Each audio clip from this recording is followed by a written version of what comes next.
नमस्कार दोस्तों, स्वागत है आप सबका मेरे चैनल पैनी पॉकेट्स में। मैं विनय कुशवाहा और आज हम बात करेंगे टाटा स्टील के बारे में। टाटा ग्रुप की एक बहुत ही बेहतरीन कंपनी जो स्टील सेक्टर में 100 साल से भी ज़्यादा या कहे तो 125 साल से भी ज़्यादा पुरानी कंपनी है, जिसके बारे में आज हम एक बहुत ही करंट न्यूज़ आया है और बहुत ही अच्छे न्यूज़ आए हैं, उस पर हम बात करेंगे। दो न्यूज़ है।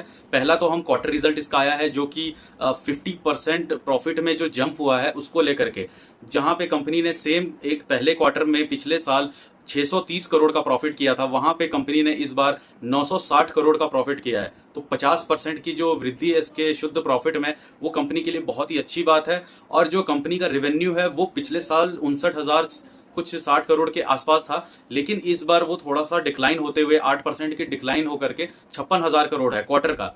तो यहाँ ये देखा जाए तो रेवेन्यू भले 8% कम है, लेकिन कंपनी का प्रॉफिट 50% ज्यादा बढ़ा है। अब उसके अंदर डिटेलिंग ये हो सकती है कि हो सकता है कंपनी का इस बार जो एक्सपेंस है वो काफी कम रहा है दोस्तों।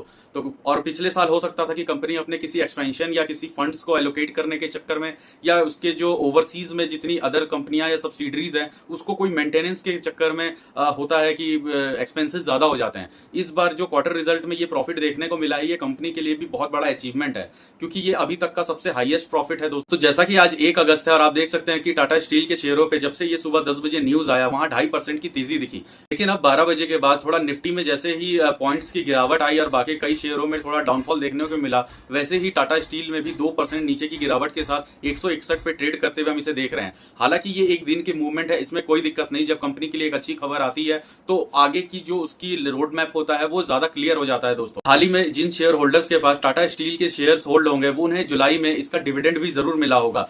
कंपनी ने डिविडेंड 3 रुपए 60 पैसे पर शेयर के हिसाब से डिस्ट्रीब्यूट किया था। अगर हम पिछले साल का भी डाटा देखें तो कंपनी ने सेम 3 रुपए 60 पैसे का ही डिविडेंड पिछले साल भी दिया था। हालांकि आप 2 साल पहले जिसे जानते होंगे या कंपनी का इन्वेस्ट कर रखा होगा आपने, तो आपको पता होगा कि टाटा स्टील का जो प्राइस था वो 1000 या 1100 पे ट्रेड कर रहा था। क्यों? कारण यह है कि कंपनी का उस समय फेस वैल्यू 10 रुपए का था, जो कि आज के समय 1 रुपए का है। कंपनी ने अपने शेयर्स को 10:1 में स्प्लिट किया था। अगर कंपनी के पास टोटल 100 करोड़ शेयर मार्केट में होंगे तो अब वो 1000 करोड़ हो गए हैं। तो इससे कुछ घबराने की बात नहीं होती है। ऐसी बड़ी बड़ी कंपनियां मार्केट में अपने शेयर्स की लिक्विडिटी को बनाए रखने के लिए अपने शेयर्स का स्प्लिट करती हैं, तो ये कोई दिक्कत की बात नहीं है। तो 1100 का शेयर 1110 रुपए पे आ गया था। कंपनी ने एक साल में करीबन 40% का रिटर्न देते हुए 180 रुपए तक का लेवल को टच किया है। और कहे तो अपने स्टील सेक्टर में होते हुए जो प्राइवेट सेक्टर है उसमें सबसे ज्यादा इसका जो डिविडेंड यील्ड है 2.5% का, वो मेंटेन्ड है। इसी के जो कंपटीटर्स हैं जैसे जेएसडब्ल्यू स्टील हो गए या हिंडाल्को हो गया या फिर जिंदल स्टील हो गए, बहुत से ऐसे प्राइवेट सेक्टर में स्टील कंपनियां हैं। लेकिन टाटा की बात ही कुछ और है दोस्तों, जिसकी ये ऐसे ग्रुप से बिलोंग करता है जहां पे ट्रस्ट पब्लिक को कंपनी से भी ज्यादा होता है। ये यहाँ पे ट्रस्ट के वजह से ही, और कंपनी का जो मैनेजमेंट है जिस तरीके से पिछले 10 साल में उन्होंने कंपनी को मतलब एक लॉस से या स्टेबल फॉर्म से लेके ऊपर तक उठाया है, जिस तरीके से कंपनी का विजन है आगे के समय को लेके कि इसे अपने जितने भी डेट हैं उसे कम करने हैं, कंपनी को किस तरह से कार्बन फ्री करना है, अपने जितने भी कार्बन बर्स्ट प्लांट्स हैं जिसपे स्टील मैन्युफैक्चरिंग होती है उसे लेके बहुत सारे इसके इंप्रूवमेंट्स आए हैं और विजन आया है। और खास करके जो ग्रीन स्टील में एक रेवोल्यूशन आने वाला है, क्योंकि आने वाले समय में इकोनॉमी में इतनी ज्यादा डेवलपमेंट होगी, स्टील की डिमांड होगी, हमारा भी देश यूरोप और अमेरिका की तरह आने वाले 20 से 25 साल में बनेंगे। और इसमें जितने भी बिल्डिंग्स बनने हैं, फ्लाईओवर्स बनने हैं और जितने भी ब्रिजेस बनने हैं, और रेलवे की अलग डिमांड है, अलग से जो कंस्ट्रक्शन सेक्टर है उसकी डिमांड है, इन सबको देखते हुए और टाटा स्टील का जो यहाँ पे महत्व है, जो मैनेजमेंट है उसका वर्किंग को देखते हुए, तो दोस्तों हम दूसरी जो गुड न्यूज है टाटा स्टील की उसके बारे में बात कर लेते हैं। टाटा स्टील ने सिंगापुर बेस्ड जो T steel holding private limited company है उसके 557 करोड़ शेयर्स, जिसकी वैल्यू 87.5 करोड़ यूएस डॉलर में, जिसे हम इंडियन रुपीस में कन्वर्ट करें तो करीबन 7,300 करोड़ रुपए का इन्वेस्टमेंट करके उस T steel holding private company का जो एक्विजिशन है, जो उसकी इक्विटीज हैं, 557 करोड़ शेयर्स को एक्वायर किया है। तो यहीं से ये बात समझने की है कि कंपनी के पास कैश फ्लो इतना अच्छा होगा कि कंपनी ने एक सिंगापुर बेस्ड स्टील कंपनी के जो शेयर्स है वो भी काफी हैवी मात्रा में, ये एक तरह का बहुत बड़ा अचीवमेंट है और एक बहुत ही बड़ा मूव है अपने एसेट्स और कैपिटल को बढ़ाने के तौर पे। क्योंकि टाटा स्टील सिर्फ इंडिया में ही इतनी बड़ी जाइंट कंपनी नहीं है, वो सिंगापुर में भी अब इस एक्विजिशन के बाद बहुत बड़ी लीडर बन गई है। दूसरा, यूरोप के मार्केट में भी स्टील की जो डिमांड है उससे वहां के जो प्राइवेट प्लेयर्स तो जितना सप्लाई नहीं कर पाते हैं उतना अकेला टाटा स्टील कर देता है। जैसे लंदन का भी जो प्लांट है वो भी काफी चर्चा में रहता है, जैसे जैसे तो टाटा स्टील को सिर्फ हम स्टील सेक्टर में काम करते हुए एक प्राइवेट कंपनी ही जितना नहीं कह सकते। ये एक पूरा इकोसिस्टम है जहां ये स्टील की सप्लाई के साथ साथ बहुत सारे ऐसे सोशल वर्क से भी जुड़ा है। टाटा स्टील का अपना एक ट्रस्ट भी है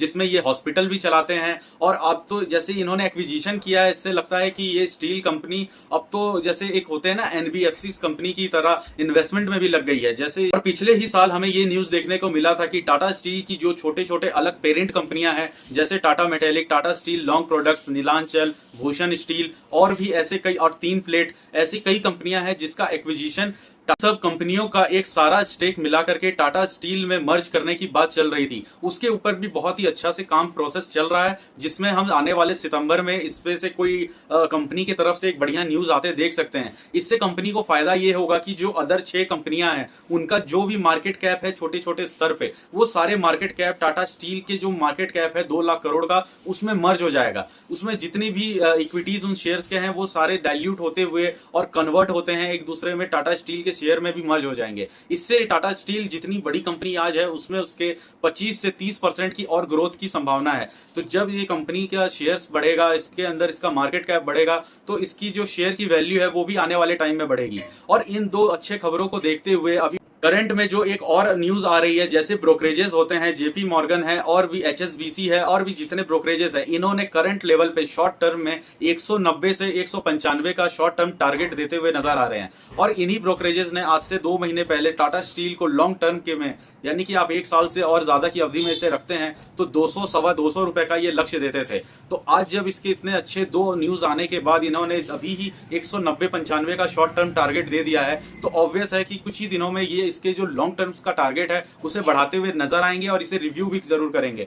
क्योंकि 200 सवा 200 का टारगेट ये 250 से 275 का जरूर रखेंगे अगले आने वाले 1 साल में।